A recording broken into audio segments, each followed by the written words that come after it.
Child Care Video Magazine is a presentation of the California Department of Education's Child Development Division and Far West Laboratory, Center for Child and Family Studies.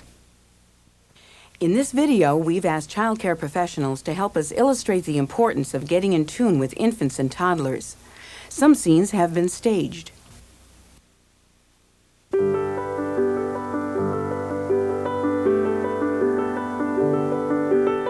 In the day-to-day give and take of child care, children and their caregivers relate in a way that looks a lot like a dance.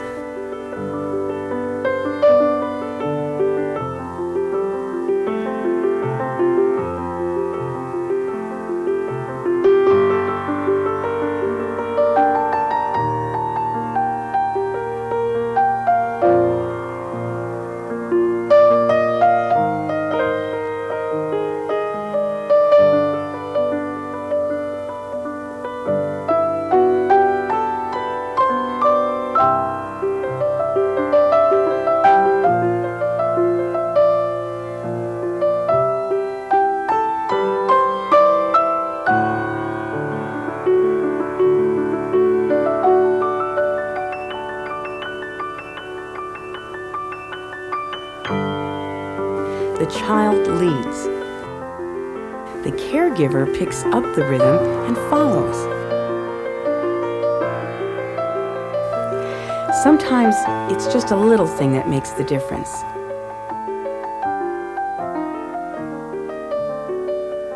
A gentle touch, a tiny movement. A dance like this can be one of the deepest expressions of love and respect a child can receive. It builds trust. It instills confidence and creates feelings of love.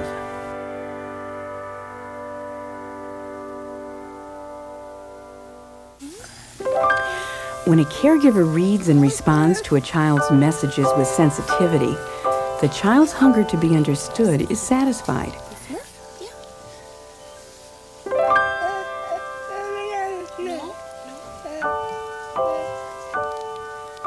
He learns, I am someone who is paid attention to. What I want is important. He develops feelings of self-worth. He feels his power.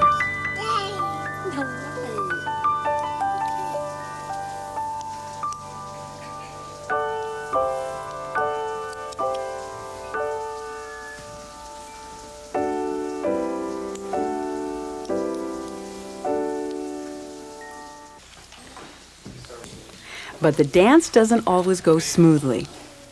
When we get out of step, when we dance only to our own tune, when we ignore the child's rhythm, when we dance too fast, when we force, we give a different message to the child. We've all seen infants fall apart when they realize that they aren't getting through. You're going to be awful cranky if you don't eat this food. And you may become frustrated too. Look at all the other kids are eating their food, Rose. It means so much to have a sensitive caregiver. Infants need caring, loving adults to help them through the rough spots. When an infant can depend on a caregiver who's in tune with her, she receives a great gift. But how do you get in tune? How do you learn what young children are saying, what they want, what they're asking of you?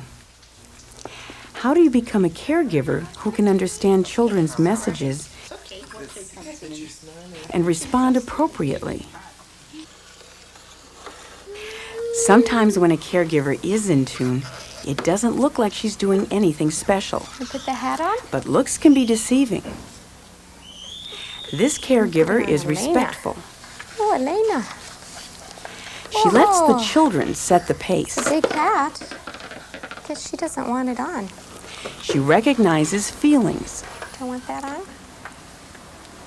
Are you going to put it on your head?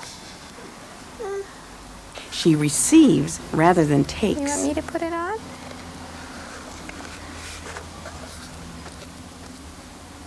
Let's see. Whew. How does that look? Kind of funny. She offers You wanna rather put it on than your forces. She's in tune. Put it on your head. Let's go back and take a closer look at this same action.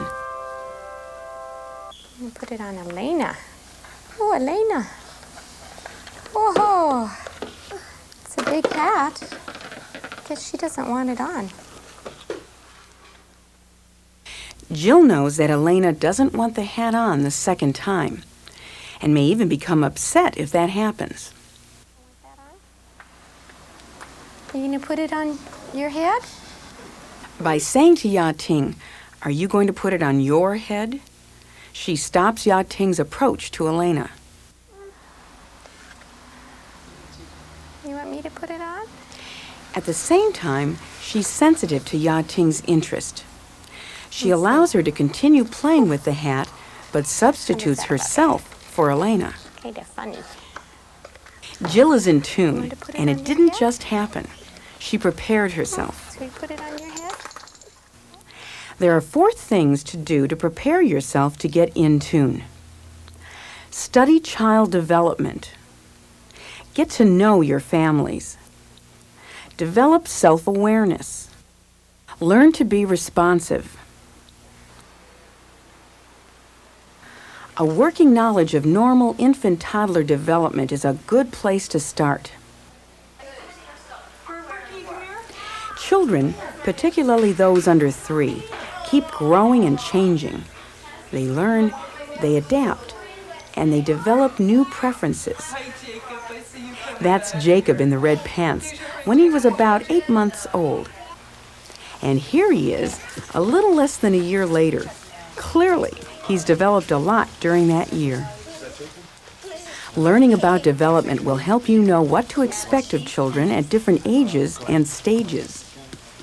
For instance, around 7 to 12 months, most infants start to show distress when left with a stranger.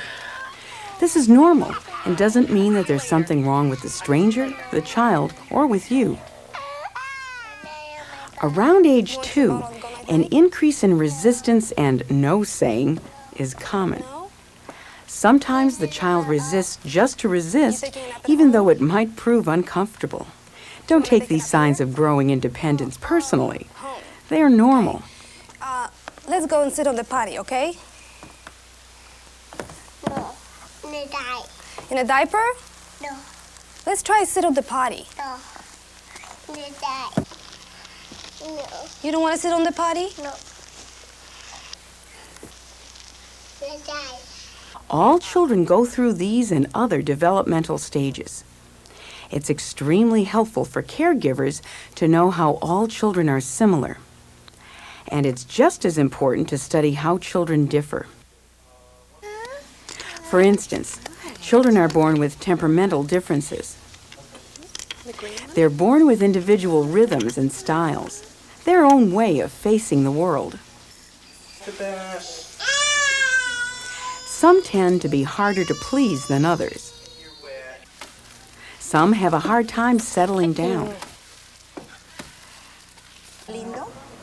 Some tend to be cautious. Some move slowly, What are you saying? Yo. and others are more active. Yo. Hello, Studying is it about Benjamin? temperament helps you understand and accept important differences in children. Is it Grandma? You want Melissa to say hello? Wondering how things are going and what things have changed. You also need to learn from the families of the children you serve. It's crucial to talk with family members, to ask them about their child rearing practices and culture. I'm not giving him any meats yet. I want to keep him off from meats, but he's eating a lot of fruits and cereal in the morning. He's having 3 meals. After all, you can't make infants feel at home if you don't know something about their life at home. But his sleeping hours are a little bit, off because. And if you have the chance, get to know the communities that are home to your children. Communities tell a lot about family life. What you learn about the families and the communities of the children you serve How you prepare outside of care will help you better understand and respond to the messages of the children in your care.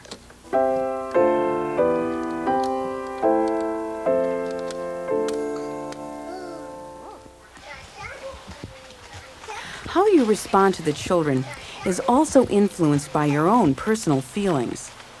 We all have emotional hotspots and blind spots.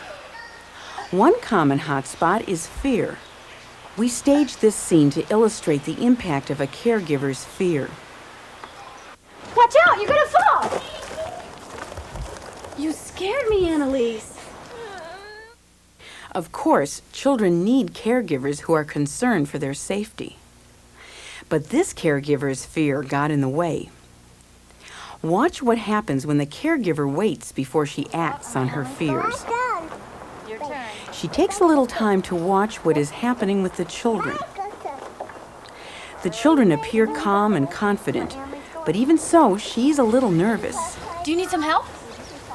She has learned that her overprotectiveness can actually make the children fearful and less confident. So she quietly takes a position nearby and asks if they need help. Not at this moment, anyway. She's not letting her own fear throw off their rhythm. She's getting in tune. An oversensitivity to fear is just one of the common hotspots that can throw a relationship off key. You may be sensitive to something else. How does the angry child make you feel? Or fighters?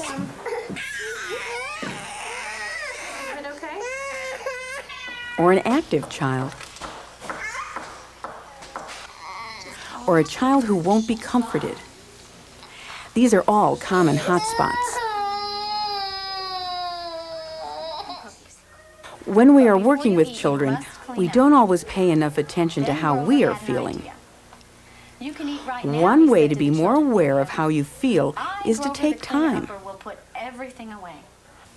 Step back. Watch yourself in action. This will help you make sure that your actions are really right for the children. It will also help you notice how the children are responding to what you're doing. Sometimes it's useful to get feedback from someone else. Another caregiver may have some suggestions for different ways to handle things. But whether you do this on your own or call in help from a friend, an awareness of how your feelings affect the children in your care is another key to getting in tune. What you know about yourself will help you understand and be responsive to the children and families you work with.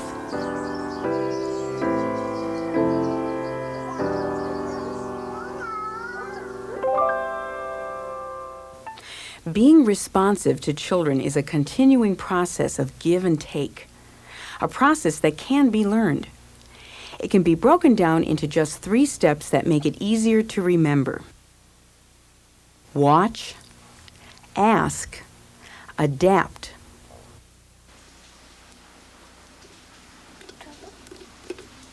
You can start the responsive process by spending some time watching infants. Watching is critical to understanding infants, and you really have to watch everything, as nationally known infant psychologist Jeree Paul explains. With infants, we have to pay particular attention to all of the channels of communication that are available. And that means, I think, for example, of Barry Brazelton saying, if you really want to know how a baby feels, watch his feet. And that's cute, but it's also true, and it also means you can't only just watch his feet, you're going to have to watch everything else. And if you really pay attention to all of those modes of expression that are available to a baby, you're going to be able to receive a message. And it is often going to be a message about how that baby feels and really telling you something that you can listen to. Give them your full attention so you're open to their messages. See if you can read their glances, facial expressions, and the sounds they make.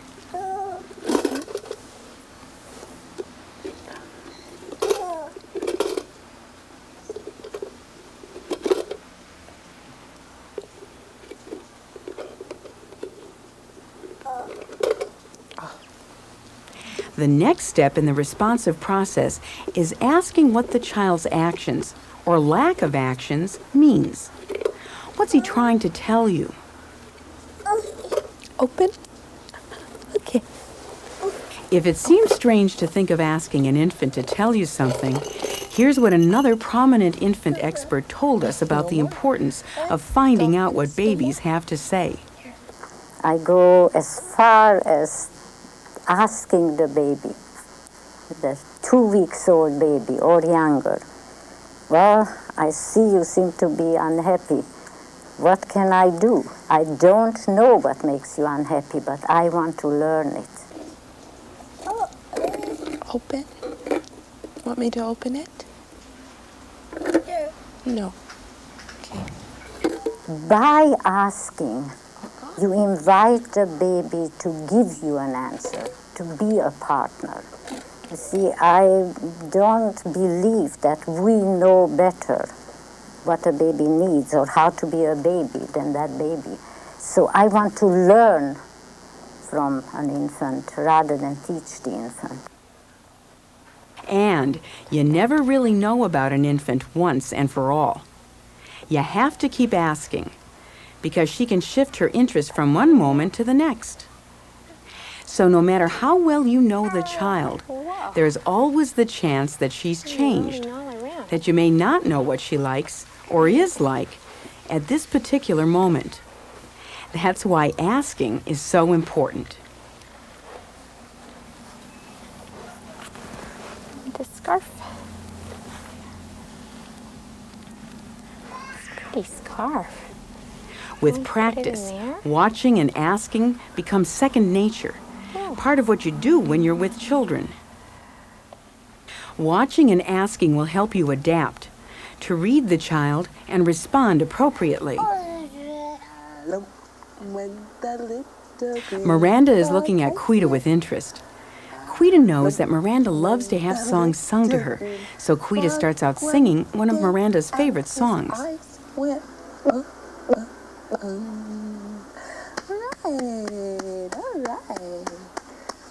How about the wheels on the bus? But is Miranda as enthused as she usually is about the singing? It appears not. Quita tries another song, but keeps on watching to see if she should continue. Wheels on the bus go round and round, round and round, round and round. Oh, the wheels on the bus go round and round, all over town. When Miranda reaches for the book, she looks to Quita to see what Quita will do.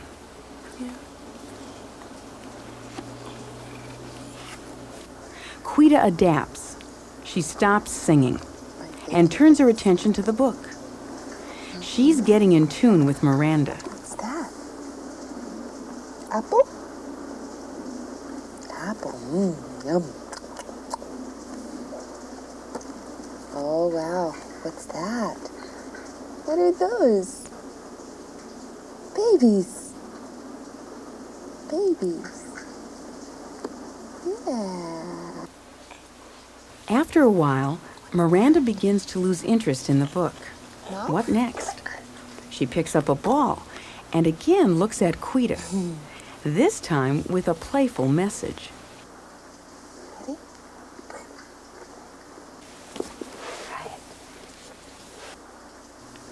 Quita, getting even more in tune, reflects Miranda's emotions. She adapts to Miranda's new interest and attitude, joining her in a game with the ball. You want me to get it? Yeah? Okay. I'll get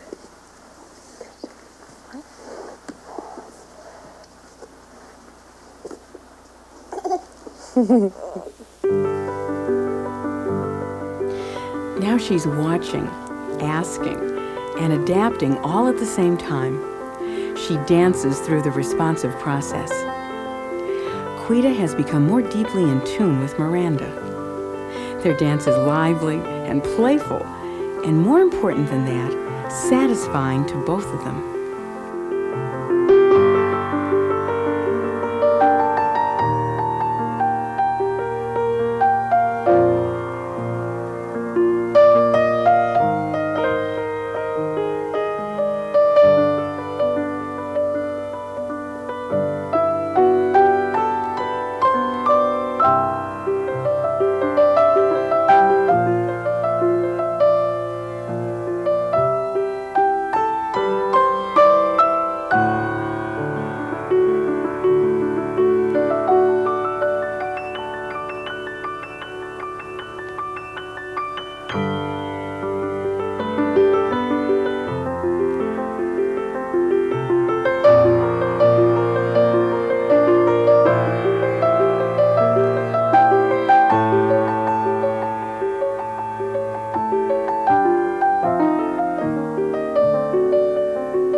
how we relate to infants and toddlers, who we are deep inside, and what we know about children, families, and culture all influence our ability to get in tune with children.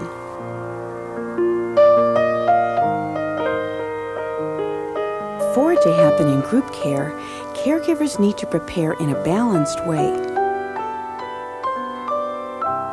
Part study, part learning about one's emotional blind spots and hot spots, and part mastering how to watch, ask, and adapt gracefully. The caregiver who understands the importance of these basic tasks of her profession is a lot like the gardener who creates a place where each variety of flower gets the individual attention it needs to grow and to bloom.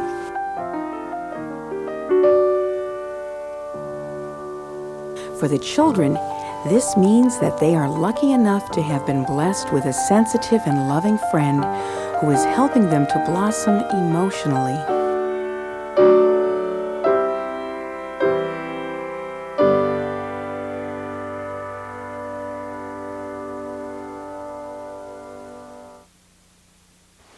Do the eensy-weensy spider? Can you do that, Miranda? The eensy-weensy spider went up the water spout. Where's the spider?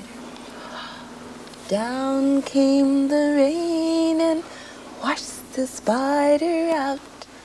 Out came the sun and dried up all the rain. And the eensy-weensy spider went up the spout again. All right. How about the frog? Want to do the frog song? Where's your tongue? Where's your tongue? Ah, let me see your tongue. Alum went the little green frog one day. Alum went the little green frog. I see it. Alum went the little green frog one day, and his eyes went All right.